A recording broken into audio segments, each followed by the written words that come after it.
Hello two everyone, કેમ છે બધાને? સારું હશે એવી આશા રાખું છું. Chapter number second, right? Chapter number સેકન્ડનું આપણે લાસ્ટ ટાઈમ જે લેક્ચર લીધો એની અંદર જોઈએ ને તો આપણે પરાગનયન વિશે ચર્ચા કરી હતી. મોસ્ટ ઓફ બધું પરાગનયન વિશે જ હતું. પરાગનયનના પ્રકારો, બરાબર છે. એ પછી પરાગરજની સ્ત્રોતના આધારે હોય કે પછી એ પરાગરજ કોણ લઈને જાય છે, પરાગવાહક તરીકે કોણ છે, પાણી છે, પછી પવન છે કે પછી પ્રાણીઓ છે, એના આધારે આપણે પરાગનયન છે એના પ્રકારો જોયા હતા, બરાબર છે. આજે આપણે શું જોવાનું છે? બાહ્ય સંવર્ધન પ્રયુક્તિઓ જોવાની છે. બાહ્ય સંવર્ધન પ્રયુક્તિઓ.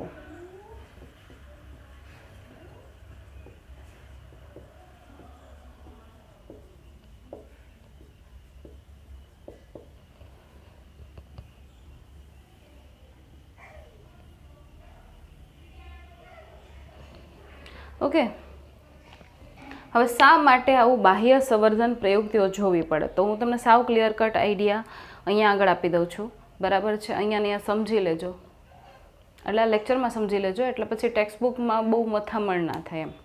કારણ કે ટેક્સ્ટબુકમાં વાંચશો ને થોડુંક આમ અટપટું લાગે ને, થિયરી આમ બહુ બધો પેરેગ્રાફ આપ્યો હોય તો જોઈને આમ ડઘાઈ જાય કે શું છે આ બધું. તો બાહ્ય સંવર્ધન પ્રયુક્તિઓ છે એ આમાં જ ભણી લેજો. શું આવે છે તો જો, પહેલાં વાત આવે સ્વપરાગનયનની, બરાબર છે. પહેલાં શેની વાત આવે? સ્વપરાગનયનની, કે ભાઈ વનસ્પતિઓ જે દ્વિલિંગી પુષ્પ સર્જે છે તેમજ સ્વપરાગિત થાય છે.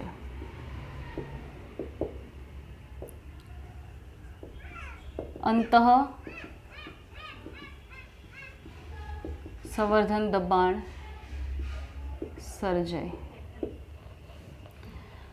બરાબર. વનસ્પતિઓ કે જે દ્વિલિંગી પુષ્પનું સર્જન કરે. દ્વિલિંગી પુષ્પ એનો મતલબ કે એક જ પુષ્પમાં સ્ત્રીકેસર પણ હાજર છે અને પુંકેસર પણ હાજર છે. તો ઓબ્વિયસ વાત છે કે એ પુષ્પ છે એ પહેલાં પ્રિફર કોને કરશે? પોતાના પુષ્પની પરાગરજ છે એને પહેલાં ચાન્સીસ એના લાગે છે, બરાબર, કે એની પરાગરજ મે બી પરાગાસન ઉપર સ્થાપિત થાય, અને ના પણ થાય, જરૂરી નથી. બટ મેઇનલી આપણે એવું માની શકીએ કે ભાઈ સ્વપરાગનયનના ચાન્સીસ છે. હવે જો સ્વપરાગનયન જ થયા રાખશે તો એના લીધે શું થશે?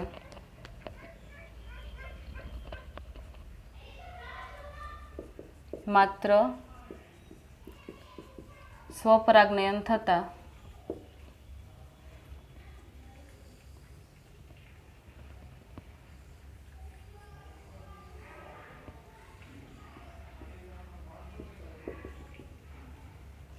માત્ર સ્વપરાગનયન જ થાય તો શું થાય? જનનિક સમાનતા જળવાય. જુદા લક્ષણો જોવા ન મળે. પરિણામે ભિન્નતાને અવકાશ મળતો નથી. ડિસએડવાન્ટેજ શું છે? કે સ્વપરાગનયન થયા રાખે તો આ તો શું થઈ ગયું? આમાં તો જનીનો સેમ જ હોય. તો જનનિક રીતે સમાન, જનનિક રીતે જે સામ્યતા ધરાવતી પરાગરજ છે એ જ પરાગાસન ઉપર સ્થાપિત થાય. એના લીધે શું થાય? એ વનસ્પતિ, એ જે વનસ્પતિ છે, બરાબર, જે વનસ્પતિનો આ પુષ્પ છે, એ જ વનસ્પતિના લક્ષણો આવનારી આમાંથી જે પણ આ પરાગરજ અહીંયા આગળ સ્થાપિત થાય, ફલન થાય, પછી ફળ બનશે, બીજ બનશે, તો એ બીજને તમે વાવશો ને તો એમાં પણ સેમ આ જે વનસ્પતિના લક્ષણો હશે, સેમ એ જ લક્ષણો તમને મળશે. એમાં કોઈ વેરિએશન નહીં આવે, કોઈ સારા લક્ષણો પણ નહીં આવે કે કોઈ બીજા અન્ય લક્ષણો પણ નહીં આવે. તો એનો મતલબ કે લક્ષણોમાં ભિન્નતા જોવા મળતી નથી. જો આવી રીતે કન્ટિન્યુઅસ સ્વપરાગનયન થયા રાખશે ને તો જેવું પહેલું વનસ્પતિ હતું એમાંથી જ તમે બીજી વનસ્પતિઓ વાવી, બધી એક જ વનસ્પતિમાંથી, તો એ બધી વનસ્પતિ સેમ એના જેવી જ થશે. એમાં કોઈ જુદાપણું જોવા મળશે નહીં. પરિણામે શું થાય? અંતઃ સંવર્ધન દબાણનું સર્જન ઊભું થાય. સોરી. અંતઃસંવર્ધન દબાણ સર્જાય. બરાબર. તો હવે આનું સોલ્યુશન શું કરવું? બરાબર. તો સોલ્યુશન શું છે એના માટેનું?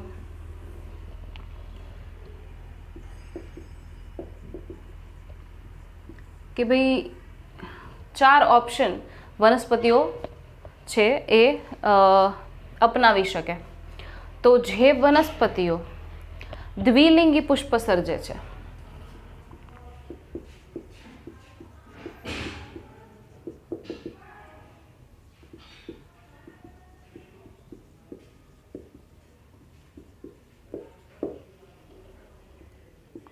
એના માટે પહેલો ઓપ્શન શું છે? જે વનસ્પતિઓ દ્વિલિંગી પુષ્પનું સર્જન કરે છે, એટલે કે પુષ્પમાં સ્ત્રીકેસર પુંકેસર બંનેઓ હાજર છે, એ વનસ્પતિ સ્વપરાગનયનને રોકવા માટે સોલ્યુશન શું છે?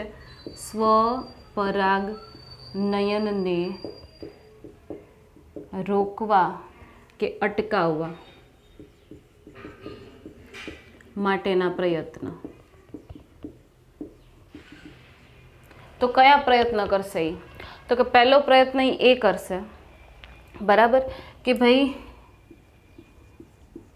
પરિપક્વતા સમયમાં અસમાનતા.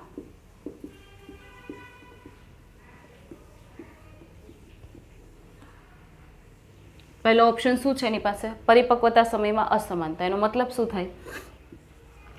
કે પરાગાસન નું ગ્રાહી થવું અને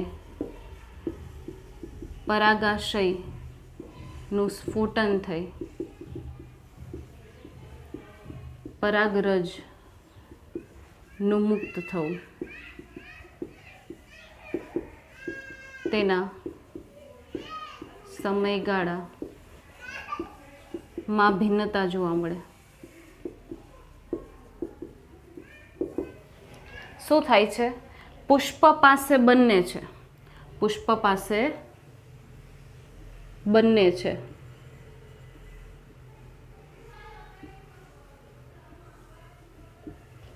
બંને હોવા છતાં શું થાય છે કે જ્યારે ધારી લો કે પરાગાસન ગ્રાહી થતું હોય, આ પરાગાસન છે એ ગ્રાહી બને, એનો મતલબ કે એ કેચ કરવા માટે રેડી છે. પરાગરજના નામનો બોલ કેચ કરવા માટે શું છે? રેડી છે. બરાબર. તો હવે કાં તો એવું થાય કે એ કેચ કરવા માટે રેડી છે પણ ઓલો બોલિંગ કરતો જ નથી, પુંકેસર બોલિંગ કરતો નથી, પરાગરજ આપતો જ નથી. અને ધારી લ્યો કે હવે પુંકેસર છે એ એનું સ્ફોટન થઈ ગયું, બરાબર, એ બોલિંગ કરે છે પરાગરજની, પણ આ ગ્રાહી નથી થયું, તો એ એક્સેપ્ટ નહીં કરી શકે, એ કેચ નહીં કરી શકે. ખબર પડી? તો બેયના સમયગાળા કેવા થઈ ગયા? અસમાન. પરાગાસન વહેલું ગ્રાહ્ય બને અને કાં તો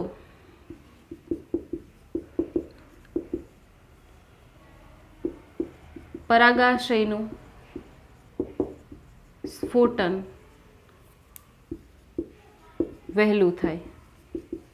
કાં તો પરાગાસન વહેલું ગ્રાહ્ય બની ગયું ત્યારે હજી પરાગાશયનું સ્ફોટન ના થયું, અને કાં તો પરાગાશયનું સ્ફોટન પહેલાં થઈ ગયું ને ઓલું હજી ગ્રાહ્ય નથી બન્યું. તો શું થશે કે તાલમેલ નથી, કોઈ તાલમેલ છે નહીં બે વચ્ચે.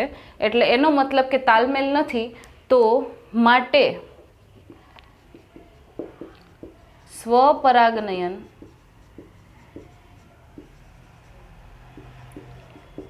અટકાવી શકાય, સ્વપરાગનયન થાય નહીં. બરાબર છે? કારણ કે આની પરાગરજ જરા ગ્રાહી થશે ત્યારે એને મળશે જ નહીં, તો બીજાની પરાગરજ લઈ લેશે. બરાબર છે? ત્યાં સુધીમાં તો બીજાની પરાગરજ મળી જશે. એટલે સ્વપરાગનયનના અહીંયા ચાન્સીસ છે નહીં. તો આપણે તો એ જ કરવું હતું ને, સ્વપરાગનયનને અટકાવવા હતા. સેકન્ડ શું આવશે? સેકન્ડ શું આવશે? તો કે જુદા જુદા સ્તરોમાં ગોઠવણી.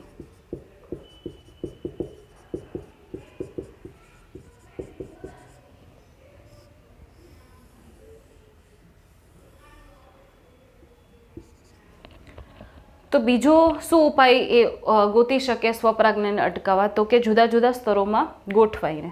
કેવી રીતે? તો કે દ્વિલિંગી પુષ્પ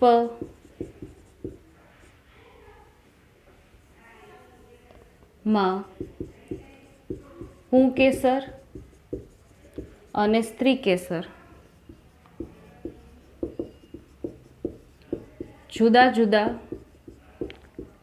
સ્તરે ગોઠવાયેલા, જેથી એકબીજાના સંપર્કમાં ન આવતા સ્વપરાગનયન જોવા મળતું નથી. શું થાય કે ભાઈ પુષ્પ તો છે અને દ્વિલિંગી પુષ્પ છે. ધારી લ્યો કે સ્ત્રીકેસર છે એ બહુ લાંબુ છે, બરાબર, પણ પુંકેસર છે એ અહીંયા કંઈક અલગ સ્તરે ગોઠવાયેલા છે, બરાબર. તો સ્ત્રીકેસર અને પુંકેસરના સ્થાન એટલા જુદા જુદા હોય ને કે એના લીધે પુંકેસર છે એ સ્ત્રીકેસરના પરાગાસરના સંપર્કમાં જ ના આવી શકે, અને પરિણામે શું થાય કે પુંકેસરમાંથી મુક્ત થતી પરાગરજ ક્યારેય પણ પરાગાસન પર પહોંચે નહીં. સેમ પુષ્પની પરાગરજ ક્યારેય પણ પરાગાસન ઉપર નહીં પહોંચે, પરિણામે સ્વપરાગનયનની ઘટના જોવા મળે નહીં, બરાબર, અટકી જાય. તો સ્વપરાગનયન પાછું અટકાવી દીધું આપણે. ત્રીજો ઉપાય,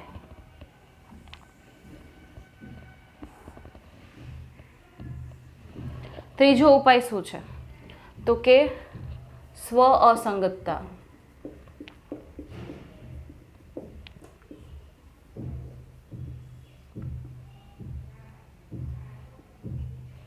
સ્વ અસંગતતામાં શું થાય? સ્વ એટલે પોતાના માટે, અસંગત મીન્સ કે એ સ્વીકારતું નથી, પોતાનું છે ને એ સ્વીકારતું નથી. તો એમાં શું થાય કે દ્વિલિંગી પુષ્પ પોતાના જ પુષ્પની કે પોતાના જ વનસ્પતિના અન્ય પુષ્પની પરાગરજને સ્વીકારતા નથી. એટલે કે જનીનિક રીતે સમાનતા ધરાવતી પરાગરજમાંથી પરાગ નલિકાનો વિકાસ થતો નથી. જો શું થયું કે ભાઈ આવી રીતે છે,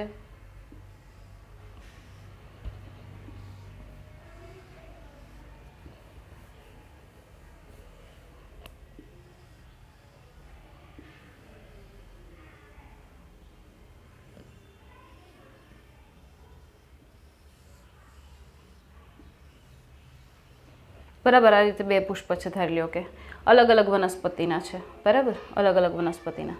હવે શું થાય કે આ એનું પુંકેસર,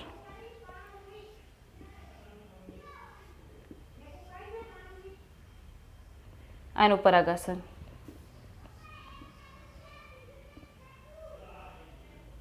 આ એનું પુંકેસર, બરાબર. હવે થાય શું કે આ વનસ્પતિ એ અને આ વનસ્પતિ બી. હવે આની પરાગરજ આવી, ધારી લ્યો કે, અને આની પણ પરાગરજ આવી, ધારી લ્યો કે. પણ આની પરાગરજ હતી ને એમાંથી પરાગનલિકાનો વિકાસ થયો, પણ આની પરાગરજમાંથી પરાગનલિકાનો વિકાસ થયો નહીં.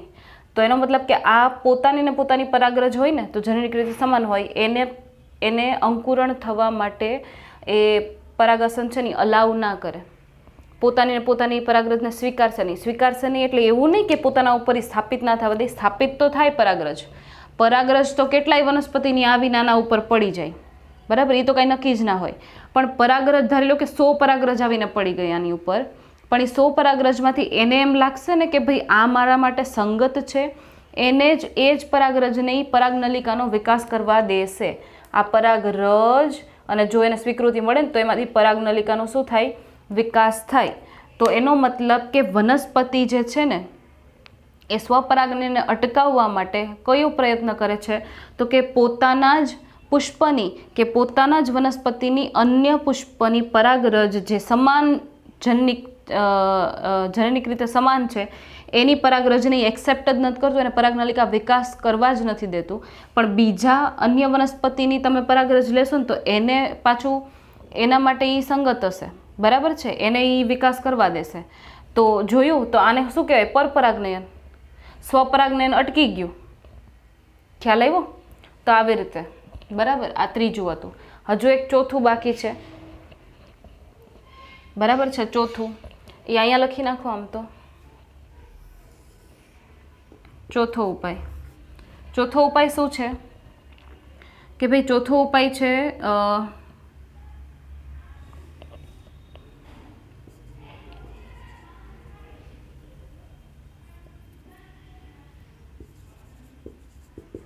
એક સદની વનસ્પતિ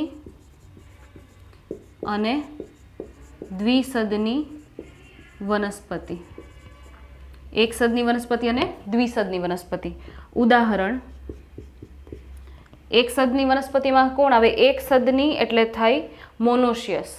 મોનોશિયસ એટલે એક જ ઘર છે એની પાસે. એક જ ઘર એટલે કે એક જ વનસ્પતિમાં બંને પ્રકારના પુષ્પ સર્જાય છે, નર પુષ્પ અને માદા પુષ્પ, બરાબર છે.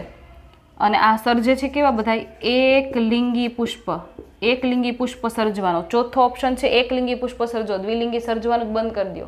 અહીંયા દ્વિલિંગી પુષ્પ હતું, અહીંયા દ્વિલિંગી પુષ્પ હતું, અહીંયા દ્વિલિંગી પુષ્પ હતું. દ્વિલિંગી પુષ્પ હોય તો શું કરવું પડે? વધારે પ્રયુક્તિઓ યુઝ કરવી પડે. જેમ કે દ્વિલિંગી હતું તો પરિપક્વતા સમય બદલાવી નાખ્યો. જેમ કે દ્વિલિંગી પુષ્પ હતું તો જો ગોઠવણી, સ્તરીય ગોઠવણી બદલાવી નાખી, ઊંચા નીચું થઈ ગયું જેથી કરીને પહોંચી ના શકે. સ્વ અસંગતતા, પોતાની એક્સેપ્ટ જ ના કરે, બીજાની એક્સેપ્ટ કરી લે, બરાબર છે. હવે આવું ન કરવું હોય તો એકલિંગી પુષ્પ ઉત્પન્ન કરો. તો એક સદની વનસ્પતિ કોને કહેવાય? તો કે મકાઈ છે એ એક સદની વનસ્પતિ છે અને પપૈયા છે એ દ્વિસદની વનસ્પતિ છે. તો મકાઈ એક સદની એટલે શું થાય? જો અહીંયા આ વનસ્પતિ, આ એનું પુષ્પ, આ એનું પુષ્પ. તો અહીંયા આગળ ધારી લો કે માદા પુષ્પ છે અને અહીંયા આગળ નર પુષ્પ છે. આ નર પુષ્પ અને આ માદા પુષ્પ, બરાબર. તો આને કહેવાય એક સદની વનસ્પતિ, કે ભાઈ વનસ્પતિ એક છે અને એકલિંગી પુષ્પય છે. જો નર પુષ્પ અલગ, માદા પુષ્પ અલગ. હવે આની પરાગરજ અહીંયા જાય, બરાબર. તો આની પરાગરજ અહીંયા ગઈ એટલે સ્વપરાગનયન અટકી ગયું.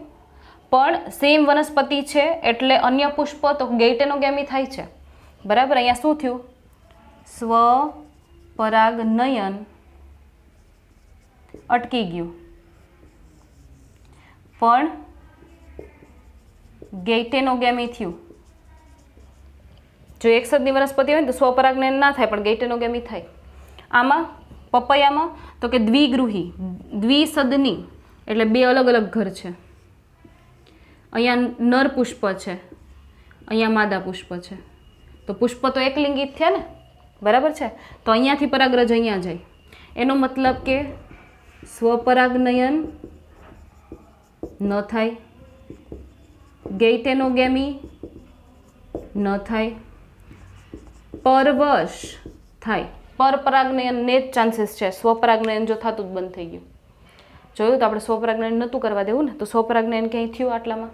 આટલા ઓપ્શન છે જે સ્વપરાગનયનને અટકાવી શકે. ક્લિયર થયું? બરાબર છે. ચલો સ્ક્રીનશોટ લઈ લ્યો.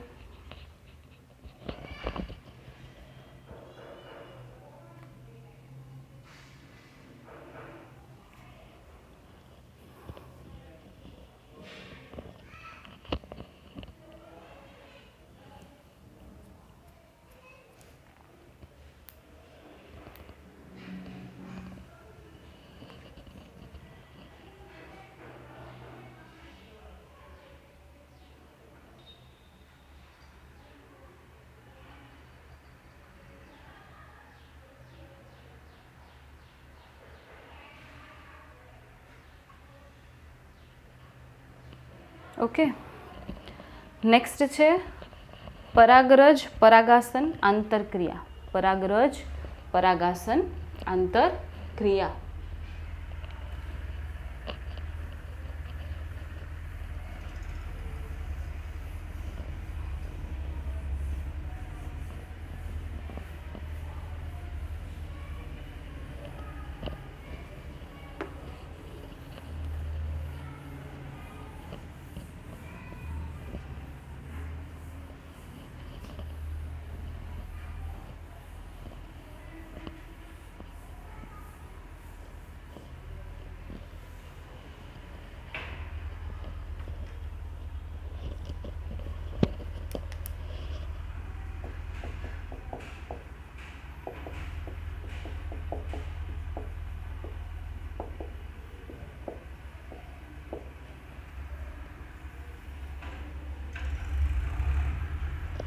હવે પરાગરજ અને પરાગાસન છે એના વચ્ચે શું આંતરક્રિયાઓ થાય છે એ આપણે જોવાનું છે, બરાબર. હમણાં આપણે જોયું છેલ્લે કે ભાઈ પરાગનયન જોયું ને બાહ્ય સંવર્ધન પ્રયુક્તિઓ જોઈ, તો એમાં આપણને એટલી ખબર પડી કે ભાઈ ગમે એ રીતે ભલે સ્વપરાગનયન થાય કે પરપરાગનયન થાય કે ગેઇટેનોગેમી થાય, પણ એના લીધે એટલીસ્ટ પરાગરજ છે એ પરાગાસન ઉપર પહોંચે તો છે, બરાબર.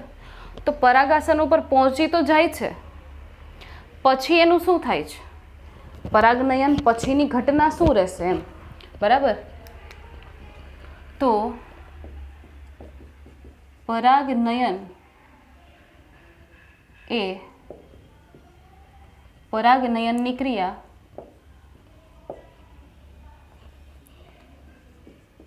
સંગત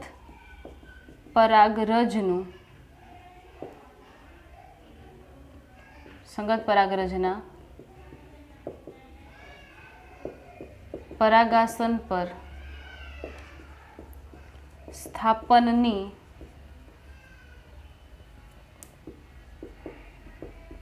ચોકસાઈ આપતું નથી. પરાગનયનની જે ક્રિયા છે, બરાબર, પરાગનયન થાય એટલે હવા દ્વારા કે પાણી દ્વારા કે કીટકો દ્વારા પરાગરજ આવવાની છે, પણ એ પરાગરજ છે એ સેમ વનસ્પતિની આવે કે અન્ય વનસ્પતિની પણ આવી શકે, બરાબર છે. એનું કાંઈ ફિક્સ નથી, એનું કંઈ ફિક્સ છે નહીં. ફોર એક્ઝામ્પલ મધમાખી આપણે લઈ લઈએ, તો મધમાખી છે એ ધારી લ્યો કે ગુલાબના પુષ્પ ઉપર બેઠી, આપણે એવું એક્ઝામ્પલ લઈ લઈએ કે ગુલાબના પુષ્પ ઉપર બેઠી, પછી જરૂરી નથી કે એ ગુલાબના પુષ્પમાંથી પરાગરજ લઈને ગઈ તો હવે ગુલાબના પુષ્પ પર જ જશે. એ ધારી લો કે કોઈ બીજા અન્ય પુષ્પ ઉપર બેસી ગઈ, તો ત્યાં જઈને એ ગુલાબની પરાગરજ આપી આવશે, બરાબર. એ આપી આવશે ઇટ મીન્સ કે કીટકો દ્વારા જે પરાગિત થતી હોય ને વનસ્પતિ, એની પરાગરજ કેવી ચીકણી હોય, જેથી કરીને પરાગરજ છે એ ચિકાસયુક્ત હોય ને તો એ કીટકોના શરીર ઉપર ચોંટી જાય, પછી કીટક અન્ય જે પણ પુષ્પ ઉપર જાય તો ત્યાં આગળ એ પુષ્પ સાથે આંતરક્રિયા કરે ને એમાં શું થાય, પરાગરજ એના શરીર ઉપરથી ખરી જાય. તો ગુલાબ ઉપર બેઠી પછી જાસૂદ ઉપર ગઈ, ધારી લો કે તો જાસૂદ પાસે એ પરાગરજ ખરી ગઈ, તો હવે શું જાસૂદ અને ગુલાબનું મિક્સચર નીકળશે નહીં ને, બરાબર. તો શું થતું હોય કે પુષ્પ છે એની પાસે તો એ કહીએ ને કે પુષ્પ એટલે પરાગરજની કચરા પેટી. પુષ્પ એટલે શું, પુષ્પ છે ને મ્યુનિસિપાલિટીનો ડબ્બો છે અને એમાં દરેક ઘરનો કચરો એડ થશે, દરેક ઘરની પરાગરજ એડ થશે, દરેક પુષ્પની પરાગરજ એડ થશે. એવું જરૂર નથી કે એને જે જોઈએ છે એ જ મળે, બરાબર. એટલા માટે તો ક્વેશ્ચન ભણવો પડે કે પરાગરજ અને પરાગાસન વચ્ચે કઈ આંતરક્રિયા થાય છે, બરાબર. એટલે કીધું કે પરાગનયન થાય એટલે કે પરાગરજ એક પુષ્પના પુંકેસરથી બીજા પુષ્પ કે એ જ પુષ્પના પરાગાસન ઉપર સ્થાપિત થાય, પણ જરૂરી નથી કે એ પુષ્પને જે પરાગરજ જોઈએ છે એ જ એને મળે, બરાબર. એ મે બી પરાગરજ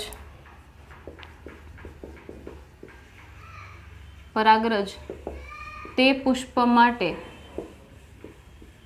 સંગત પણ હોઈ શકે કે અસંગત પણ હોય. તો સંગત એટલે શું, સંગત એટલે સમાન જાતિની પરાગરજ, અને અસંગત એટલે શું, અન્ય જાતિની પરાગરજ. જો સંગત પરાગરજ હોય તો સેમ જાતિની પરાગરજ મળી, ગુલાબને ગુલાબની મળી તો ચાલશે, બરાબર. પણ અસંગત મળી તો અન્ય જાતિની પરાગરજ આવી, ગુલાબ ઉપર ધાર્યો કે જાસૂદની આવી ગઈ તો ગુલાબને ચાલશે નહીં. તો બે આવે છે, બધું આવે છે મિક્સચરમાં, જોઈએ છે એ આવે છે, નથી જોતું એ આવે છે. તો પરાગાસન કરશે શું બિચારું, પરાગાસન ઉપર આ બધી પરાગરજ આવે છે, બરાબર છે.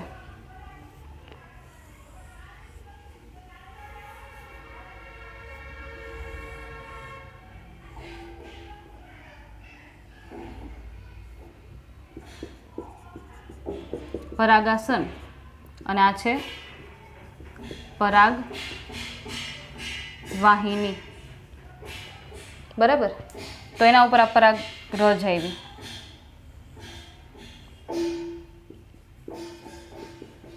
આ શું છે? પરાગરજ સ્થાપિત થઈ, બરાબર.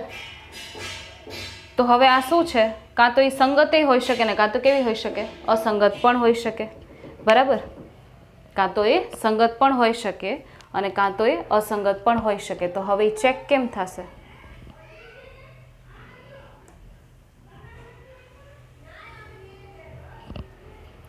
તો હવે ચેક કેમ કરશે? તો કે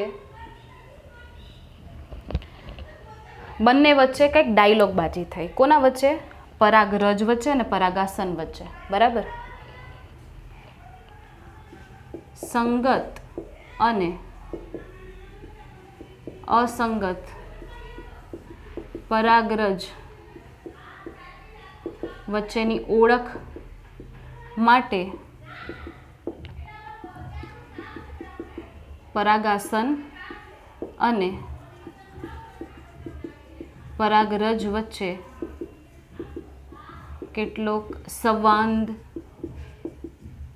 રચાય. સંવાદ રચાય એટલે ડાયલોગ બાજી ચાલે, બરાબર. આ પરાગાસન છે ને એના વચ્ચે અને પરાગરજ વચ્ચે ડાયલોગ બાજી ચાલે. એ બે વાતચીત કરે કે હા તમે કોના સગા, એમ કે તમે એને કેવી રીતે ઓળખો ને બધું એવું ચાલે. પછી ખબર પડે કે ઓહો તું તો મારું રિલેટિવ છે, બરાબર, તું તો મારી જ જાતિનો છે. એટલે પછી પોતાની જાતિનો હોય ને તો એને સંગતતાનો ટેગ લાગી જાય. અને ભાઈ અમે તો તને કોઈ દિવસ જોયો નથી આ બાજુ, તો એને અસંગતતાનો ટેગ લાગી જાય, તો એને રિજેક્શન મળી જાય, બરાબર. તો આ ડાયલોગ બાજી ચાલે એટલે થતું શું હશે એક્ઝેક્ટલી? બે વાત કરતા હશે રિયલમાં? નહીં. થતું શું હોય કે ભાઈ પરાગાસન પર આવેલા કેટલાક રસાયણો પરાગરજ સાથે આંતરક્રિયા કરી સંગત પરાગરજની ચકાસણી કરે. શું કરે? પરાગાસન ઉપર હોય કેટલાક રસાયણો આવેલા હોય, કેમિકલ આવેલા હોય. એ કેમિકલ જોશે કે આ પરાગરજ મારા જ વનસ્પતિની જાતિની છે કે ભાઈ બીજાની આવી ગઈ છે, કોઈની, બરાબર છે. તો એવી રીતે સંગત પરાગરજ ઓળખાતા સંગત પરાગરજ છે તેને વૃદ્ધિ પામવા તેને સ્વીકૃતિ મળે. જેને રાઈટનો ટેગ લાગી ગયો એને ખબર છે કે એ સંગત છે તો એને વૃદ્ધિ પામવા દેશે, બરાબર. અને અસંગત પરાગરજને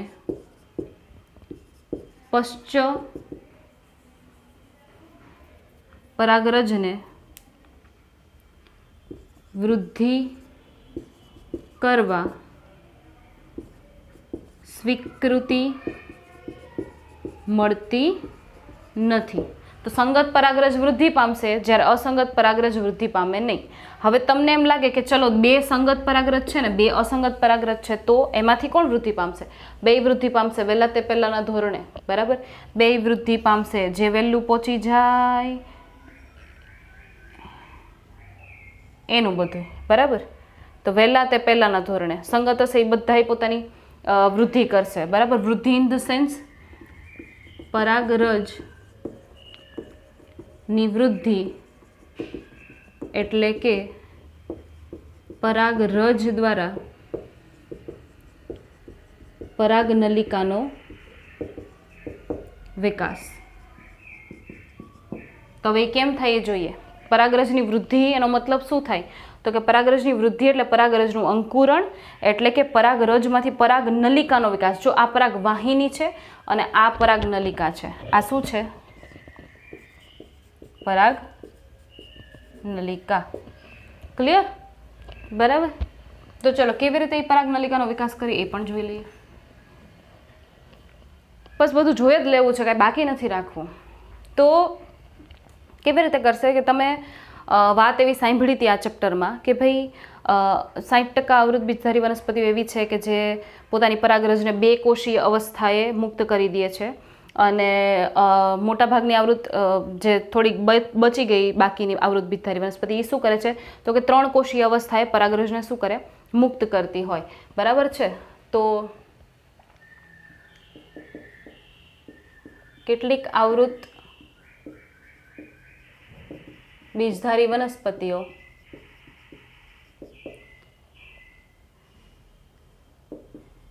બે કોષીય અવસ્થાએ પરાગરજ મુક્ત કરતી હોય. બરાબર. અને કેટલીક વનસ્પતિ એવી હોય અને અન્ય વનસ્પતિઓ પરાગરજને ત્રિકોષીય અવસ્થાએ મુક્ત કરતી હોય. તો બેમાં ફેર શું પડશે તો કે બેમાં આ ફેર પડશે. જો હું તમને બે ડ્રો કરીને બતાવું.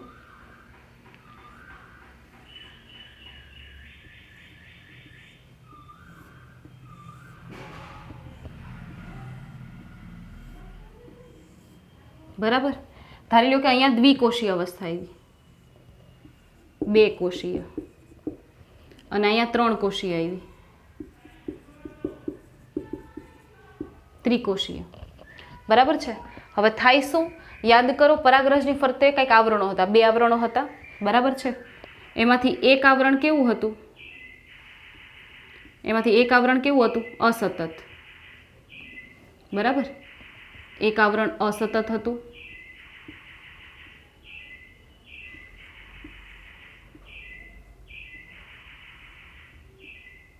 છે જેને શું કહેવાય? સ્પોરોપોલિનિનનું આવરણ. બરાબર. આ કયું આવરણ હતું? સ્પોરોપોલિનિન હતું. બરાબર. અને અંદરનું સતત આવરણ હતું. અને એની અંદર કેટલા કોષ હતા? 2 કોષ હતા. જો આવી રીતે 2 કોષ હતા. અને અહીંયા કેટલા કોષ હતા? 3 કોષ. આ એક, આ બીજો અને આ ત્રીજો. બરાબર. તો જ્યારે 2 કોષીય અવસ્થા હોય ને ત્યારે શું થશે તો કે દ્વિકોષીય અવસ્થા હોય, 2 કોષ ધરાવતી પરાગરજ પરાગ નલિકાના વિકાસ સમયે જનન કોષનું સમવિભાજન કરી 2 નર જન્યુ સર્જે. શું કર્યું એણે? આ દ્વિકોષીય અવસ્થા હતી. હવે શું કર્યું તો કે આ જે જનન છિદ્ર હોય ને, બરાબર છે,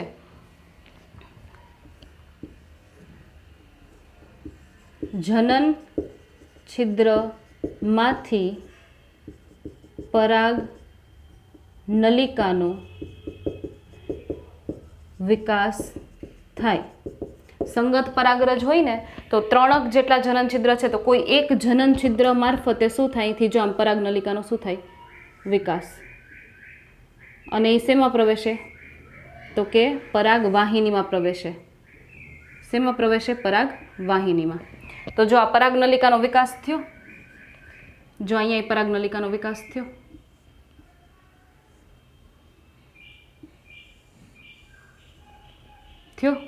તો આ જ્યારે પરાગ નલિકાનો વિકાસ થાય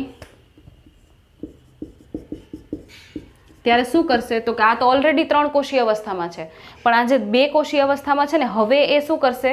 પોતાના જે જનન કોષ છે એનું વિભાજન કરશે, સમવિભાજન, અને 2 નરજન્યુનું સર્જન કરશે. તો જનન કોષ છે એ વિભાજન પામી અને 2 નરજન્યુનું શું કરશે? સર્જન કરશે. અહીંયા તો ઓલરેડી 2 નરજન્યુ છે જ, પણ જે 2 કોષીય અવસ્થા જેમાં નરજન્યુ નથી તો એ શું કરશે? નરજન્યુનું સર્જન કરશે અને ત્રિકોષીય અવસ્થા ધારણ કરશે. ઓલી પહેલેથી 3 કોષીય અવસ્થામાં હતી, આ અહીંયા આવ્યા પછી વિભાજન પામીને 3 કોષીય અવસ્થા સર્જશે. ક્લિયર આટલું? બરાબર છે. તો પહેલાં આટલાનો સ્ક્રીનશોટ લઈ લો, પછી આગળની ચર્ચાઓ કરીએ.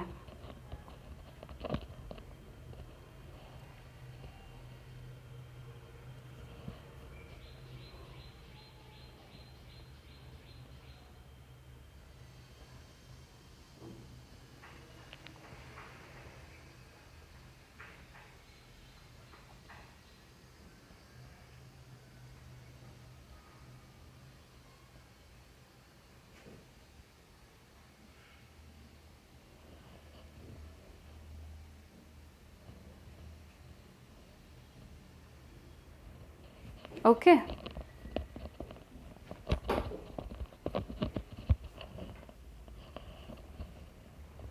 તો જો હવે શું થશે,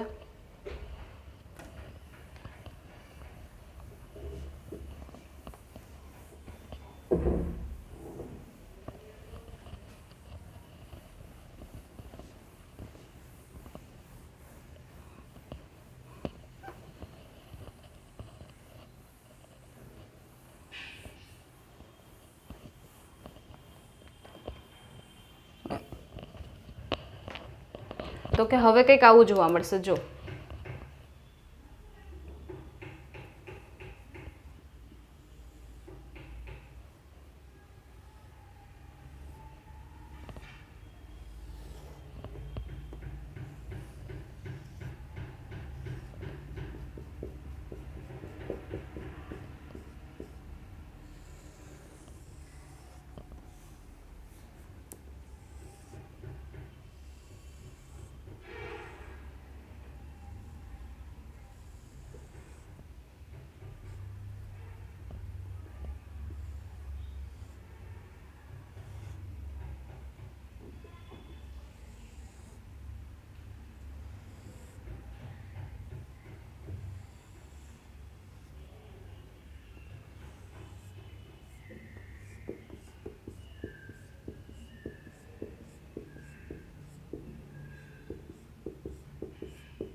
બરાબર છે, આ રીતની રચના હતી. તો ધારી લ્યો કે હવે પરાગરજ છે એનું એમાંથી શું થયું, પરાગનલિકાનો વિકાસ થયો.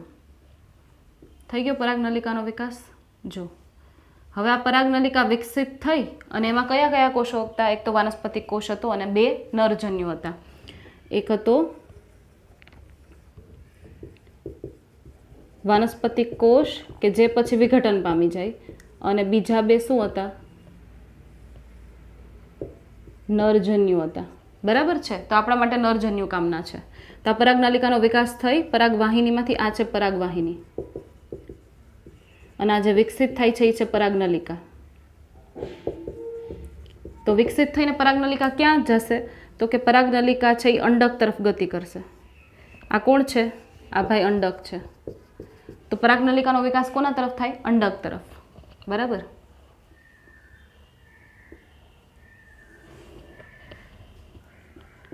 પરાગનલિકા વાનસ્પતિક કોષ અને 2 નરજન્યુનું વહન કરે. તેની વૃદ્ધિ અંડક તરફ, કોના તરફ, અંડક તરફ થાય. આને કહેવાય રસાયણાનુવર્તન. એ અંડક તરફ વૃદ્ધિ પામે છે, રસાયણાનુવર્તન કહેવાય, જે તમારે 10th માં આવ્યું હતું. તો પરાગનલિકાની વૃદ્ધિ થઈ. હવે પરાગનલિકાની વૃદ્ધિ થઈ તો જો પરાગનલિકા છે એ ક્યાંથી પ્રવેશી અંદર, જો અહીંથી આમ પ્રવેશે, જો અહીંયા પ્રવેશી. બરાબર છે. આ લેયરને હું ડાર્ક કરી દઉં એટલે તમને સમજમાં આવે. ડાર્ક કરીશ તો 2 ઘાટું થઈ જશે, રહેવા દો જેમ છે એમ. બરાબર છે.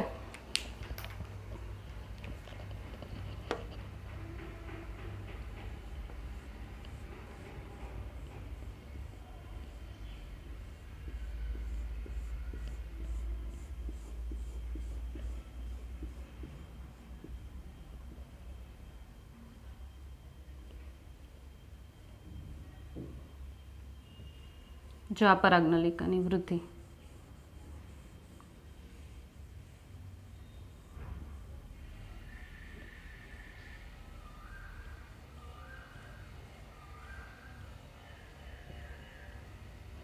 બરાબર છે. આ પરાગનલિકા હવે ક્યાંથી પ્રવેશી જોઈ લો છીએ. તો મેં તમને અંડક ભણાવ્યું ત્યારે કીધું હતું કે ભાઈ આ અંડતલ કહેવાય ને, આને અંડક છિદ્ર કહેવાય.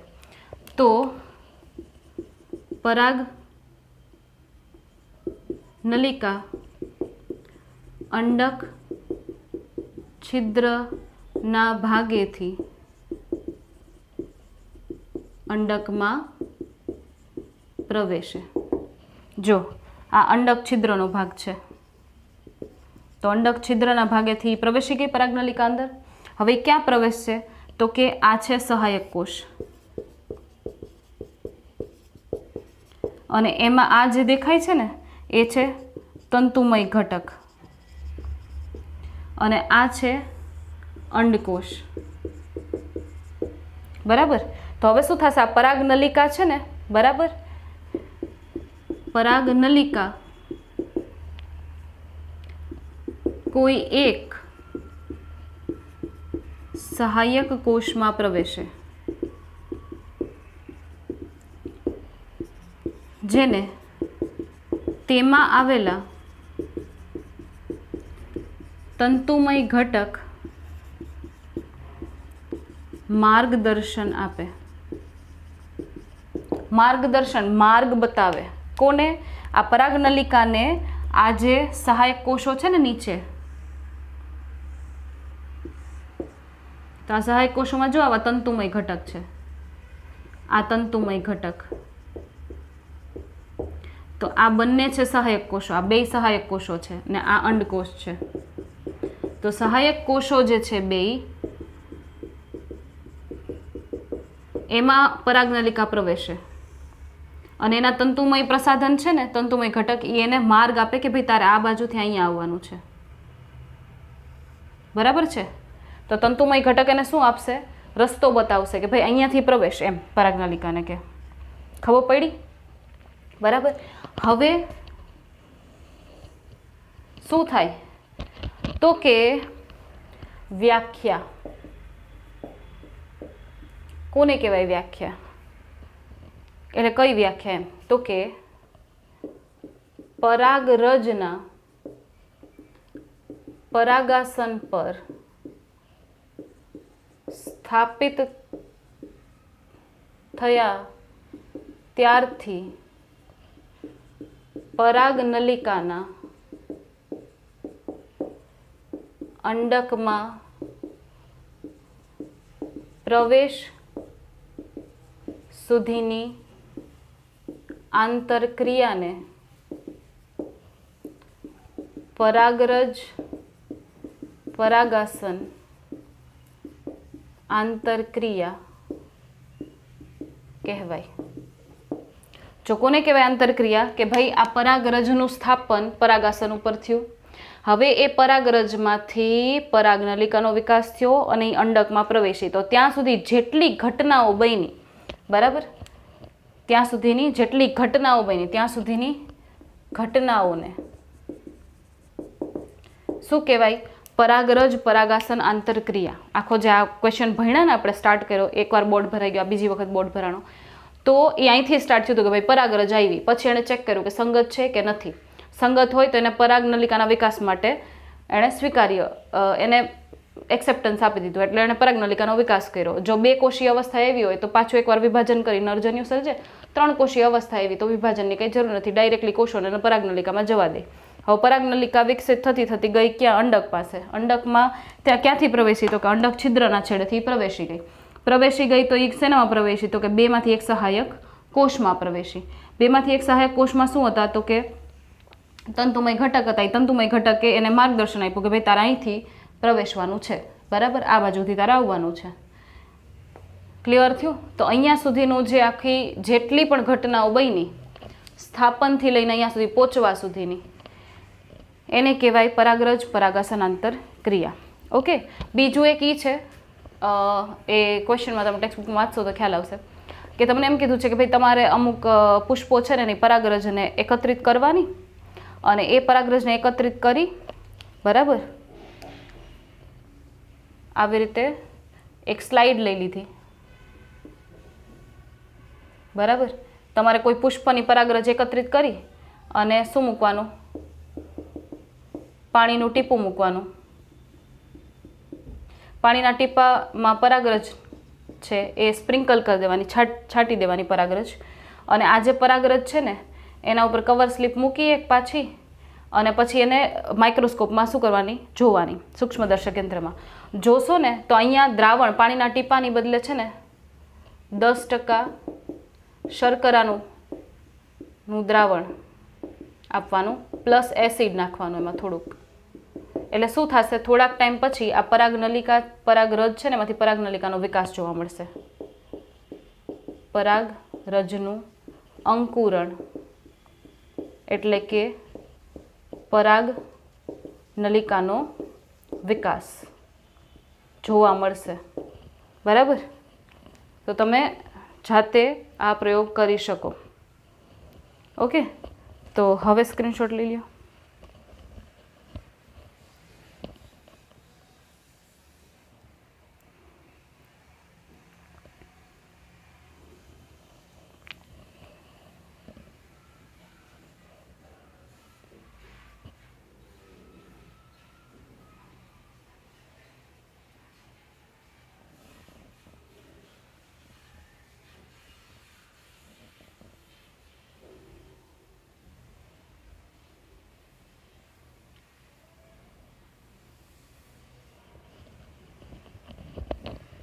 ઓકે, તો આમાં બીજું એ પણ કરી શકે, આ જે સંવર્ધનકારકો હોય ને એ શું કરે ખબર, એ અહીંયા પોતાની ઈચ્છા ધરાવતી પરાગરજનું સ્થાપન કરે. ધારી લો કે કોઈ એક છોડ છે એના લક્ષણો એને ગમે છે અને કોઈ બીજો એક છોડ છે એના લક્ષણો એને ગમે છે, તો શું કરે, એની પરાગરજ લઈ અને આના ઉપર છાંટે અને એવી રીતે કૃત્રિમ રીતે સંવર્ધન કરાવે. કેમ કરાવે ને હવે જોઈશું.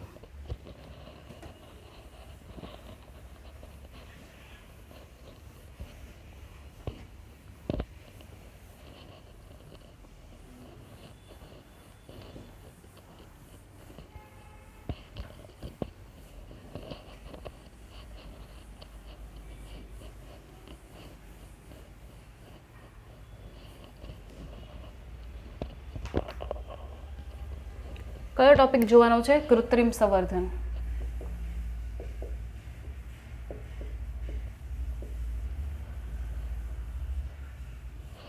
તો કૃત્રિમ એમ કે પરાગરજ છે એની રીતે પાણી દ્વારા કે પવન દ્વારા કે કીટકો દ્વારા આવતી હોય, એના બદલે આપણે ખુદે આપણને જે ગમે છે, જે છોડની પરાગરજ, એ પરાગરજને આપણે એ લઈને પરાગનયન કરાવવાનું છે કૃત્રિમ રીતે.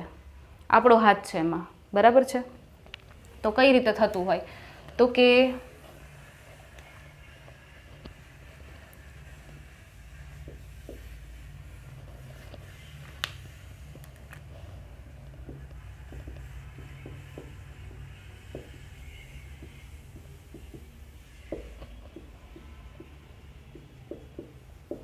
દ્વિલિંગી પુષ્પ ધરાવતા વનસ્પતિમાં 2 પ્રક્રિયાઓ કરવામાં આવે. ઇમેસ્ક્યુલેશન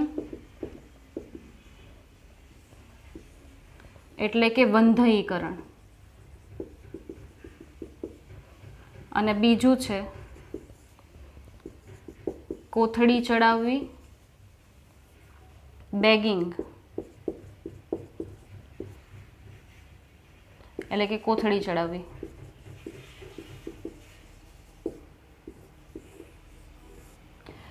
શું કરવામાં આવે, તો દ્વિલિંગી પુષ્પ છે. બરાબર છે?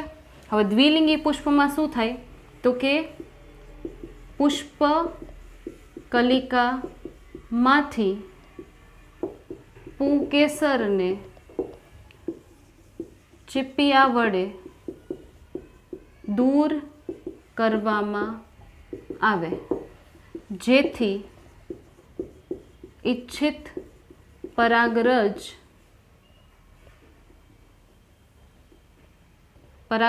જ પરાગાસન પર સ્થાપિત કરી શકાય અને સ્વપરાગનયન અટકાવી શકાય. શું કર્યું, તો કે પુષ્પ જ્યારે કળી અવસ્થામાં હતું ને, હજુ તો કોઈ અંદર પરિપક્વ થયું પણ નહોતું, તો એ જ ટાઈમે શું થયું, તો કે હજુ પરાગાસન હજી ગ્રાહી નથી બન્યું, એ પરાગરજને એક્સેપ્ટ નહીં કરે તો એ હજી નથી બન્યું ને ગ્રાહી, એ પરાગરજ એક્સેપ્ટ નથી કરી શકતું ને ત્યારે જ શું કર્યું તો કે વહેલી રીતે પુષ્પકલિકામાંથી પુંકેસરને છે ને પ્લગ કરીને દૂર કરી નાખ્યા, કાઢી નાખ્યા. તો પુંકેસર નીકળી ગયા એટલે પુષ્પ બની ગયું વંધ્ય. એ એકલું જાતે એને હવે પરાગરજ ક્યાંથી મળશે, કારણ કે અંદરથી પુંકેસર તો કાઢી નાખ્યા તમે. હવે શું કરી દેવામાં આવે, એ પ્રક્રિયાને કહેવાય ઇમેસ્ક્યુલેશન એટલે કે વંધાઈકરણ. તમે પુંકેસરને દૂર કરી દીધું, બરાબર છે. શું કામે? કારણ કે તમારે બીજા કોઈ છોડની પરાગરજ વાપરવી છે, આને આ છોડની પરાગરજ નથી વાપરવી, એટલે એ પુંકેસરને દૂર કરી દીધા કે ભાઈ આપણને ના ખબર હોય અને વળી ઓલું પુંકેસર છે એનું પરાગાશય ફાટે અને પરાગરજ ક્યાંક આને આપી દઈ તો પરાગાસનને, તો એવું થવા દેવું નથી. આપણે બીજાની પરાગરજ વાપરવી છે, આપણે ઈચ્છિત પરાગરજ છે એને યુઝ કરવાની છે એટલા માટે. તો પુંકેસર કાઢી નાખ્યા પછી શું કરવાનું તો કે પછી તરત જ એને શું ચડાવવાની, કોથળી ચડાવવાની, એટલે કે બેગિંગની પ્રક્રિયા કરવાની. કઈ રીતે તો કે પુંકેસર દૂર કર્યા બાદ તરત જ બટર પેપરની બનેલ પુષ્પના કદ મુજબની કોથળીથી પુષ્પકલિકાને આવૃત કરવામાં આવે, જેથી પરાગાસન ગ્રાહી બને ત્યારે કોઈ પણ અન્ય અનૈચ્છિક પરાગરજ પરાગાસનને અશુદ્ધ ન બનાવી શકે. પરાગાસનને શું રાખવું છે? શુદ્ધ રાખવું. જો આમાં શું કર્યું, આમાં પુષ્પમાંથી પરાગાસન એમનેમ જ હતું, પણ પુંકેસરને શું કરી દીધા? દૂર કરી દીધા. પુંકેસર દૂર કરી દીધા પછી એને શું કરી તો કે એને કોથળી ચડાવી દીધી, બેગિંગ, બટર પેપરની બનેલી કોથળી ચડાવી દીધી, બરાબર. જેથી કરીને અન્ય પુષ્પ હોય તો એના પુંકેસરમાંથી કદાચ એના પુંકેસરનું સ્ફોટન થાય ને હવા મારફતે કોઈ પરાગરજ અહીંયા આવે તો આવી શકે નહીં, કારણ કે વચ્ચે શું આવી ગયું? કોથળી આવી ગઈ. તો જેથી કરીને બીજા કોઈની પરાગરજ છે એ આ પુષ્પના પરાગાસન ઉપર આવી અને આ પરાગાસનને અશુદ્ધ કરી ન દે ને એટલા માટે એને શું ચડાવી દીધી? કોથળી ચડાવી દીધી. પછી શું થાય તો કે પરાગાસન ગ્રાહી બને ત્યારે કોથળી દૂર કરીને ઈચ્છિત પરાગરજ નો છંટકાવ પરાગાસન પર કરવામાં આવે, ત્યારબાદ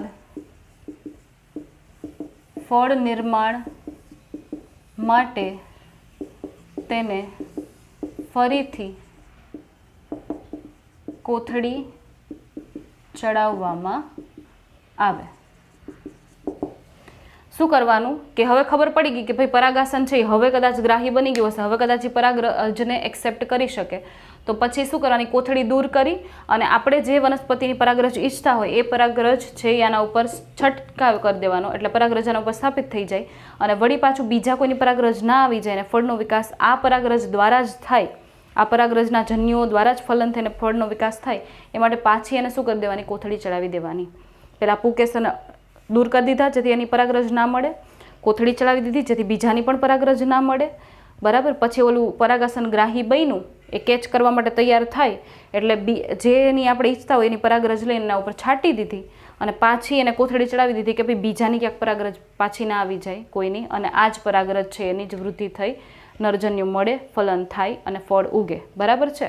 તો આવું કરવામાં આવ્યું. આને કહેવાય કૃત્રિમ સંવર્ધન, કે ભાઈ કૃત્રિમ રીતે આપણે બેનું મિક્સચર લીધું. કુદરતી રીતે તો એમને કેટલાય મિક્સચર થતા હશે, પણ આપણે કૃત્રિમ રીતે લીધું. આપણે જે જોઈતું હતું એ બેને આપણે મિક્સ કરાવ્યું. જે બે વનસ્પતિને જોતા હતા કે ભાઈ આ વનસ્પતિ અને આ વનસ્પતિ, આ બે વનસ્પતિના મારે મિક્સચર જોઈએ છે, તો એકનું માદા અંગ લીધું અને એકનું નર અંગ લીધું અને બેયનું શું કરાયું? મિક્સચર કરાયું. એકનું માદાજન્યુ એકનું નરજન્યુ લઈ મિક્સ કરાયું. બરાબર છે. અને એના જે ફળ ઉગ્યા પછી એના બીજ વાવી અને એ પછી બધાય આપણે કેવા મળશે? કૃત્રિમ રીતે સંવર્ધિત વનસ્પતિ મળશે. પણ આ તો દ્વિલિંગી પુષ્પમાં થતું હતું. ધારી લો કે પુષ્પ એકલિંગી હોય. જો એકલિંગી પુષ્પ હોય તો ઇમેસ્ક્યુલેશનની જરૂરિયાત રહેતી નથી. બરાબર છે. શું કીધું છે કે જો એકલિંગી પુષ્પ હોય તો એકલિંગી પુષ્પ એટલે આવું પુષ્પ, માદા પુષ્પ અલગ છે, નર પુષ્પ અલગ છે. તો એકલિંગી પુષ્પ હોય તો આમાં તો પુંકેસર જ નથી કે ભાઈ દૂર કરવા પડે. તો પુંકેસર દૂર કરવા એટલે બંધાઈકરણની પ્રક્રિયા ઇમેસ્ક્યુલેશન, તો એ તો કરવી જ ના પડે.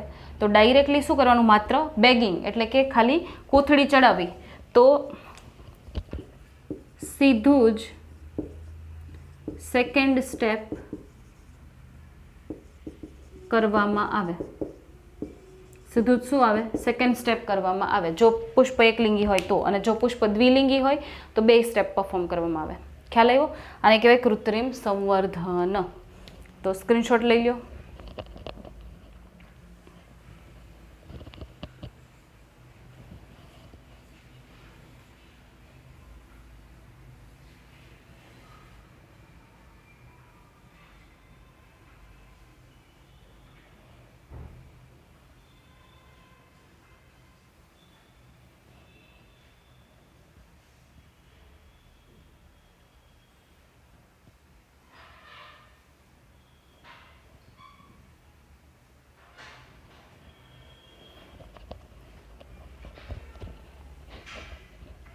ઓકે, સો અહીંયા સુધી રાખીએ છીએ. નેક્સ્ટ લેક્ચરમાં આઈ થિંક બેવડું ફલન તમારે જોવાનું થશે, બેવડા ફલનવાળો ક્વેશ્ચન.